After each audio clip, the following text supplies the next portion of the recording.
আসসালামু আলাইকুম, welcome back to another my moto blog. Sorry, another বললে ভুল হবে। অনেকেই মোটো ব্লগিং করছি, কিন্তু কোনোটা আপলোড দেওয়া হয়নি এখনও। তো স্টার্টটা দিয়ে নেই। তো যাই হোক, স্টার্টটা আবার পড়ে দিতেছে, কারণ বাইকটা অনেক দিন পরই বের করা হয়েছে। তো এখন গন্তব্যস্থল হচ্ছে আমার গ্যান্ডারি স্কুলের সামনে। ফ্রেন্ডসরা মিলে একটু বের হব, এটাই ফ্রাইডে রাইট বলতে গেলে। টান দিলেই 100 উঠা যায়, বুঝলাম না মানে কি হইলো না হইলো। যদিও এই গাড়িটা আমার সিজ করছিল এক সময়।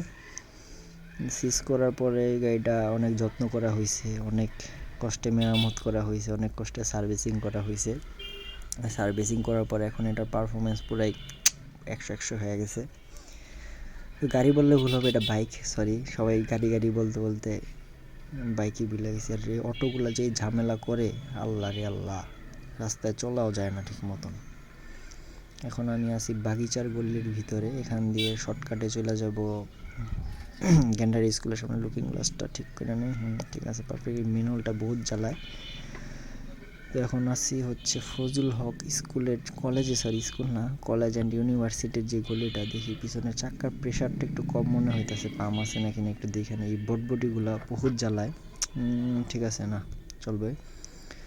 এই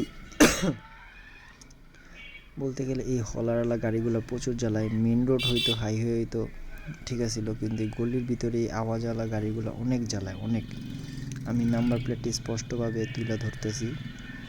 যদি এলাকাবাসী গাড়িটাকে দেখা থাকেন, অবশ্যই এটার প্রতি ব্যবস্থা নিতে হবে, কারণ গল্লি টাল্লির মধ্যে অনেকেই অসুস্থ রুগীরা আছে, যারা কিনা হার্টের সমস্যা বা প্রেসারের সমস্যা। আমিও সচরাচর হর্ন খুবই ইউজ করি, বেশিরভাগই ডিপার দিয়ে চলার চেষ্টা করি, কারণ সবারই সমস্যা, অসুবিধা থাকে। আমি যদি হর্ন বাজাই, আমারও সমস্যা, যে আমার সামনে থাকে তারও সমস্যা, যার কারণে আমি হর্নটা খুব কমই অ্যাভয়েড করার চেষ্টা করতেছি বর্তমানে। যদিও পুরান ঢাকায় থাকি, গলিগালিতে চলাচল করি, হর্ন দিতে দিতে একটা অভ্যাসে পরিণত হয়ে গেছে, একটা বদ অভ্যাসই বলা যায়।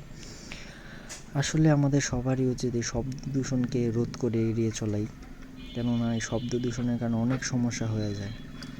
শ্রবণ শক্তিতে সমস্যা হয়, ব্রেনের সমস্যা হয়, এবং মানসিক সমস্যা মানুষকে চাপও সৃষ্টি করে।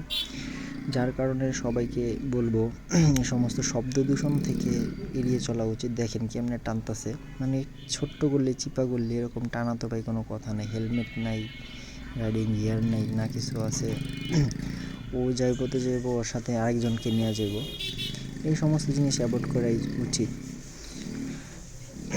তো এটাই ছিল আমার শেষ রাইড, মানে তারপরে আমি ক্যামেরা অন করছিলাম, কিন্তু আনফর্চুনেটলি ক্যামেরাটা অন হয়নি।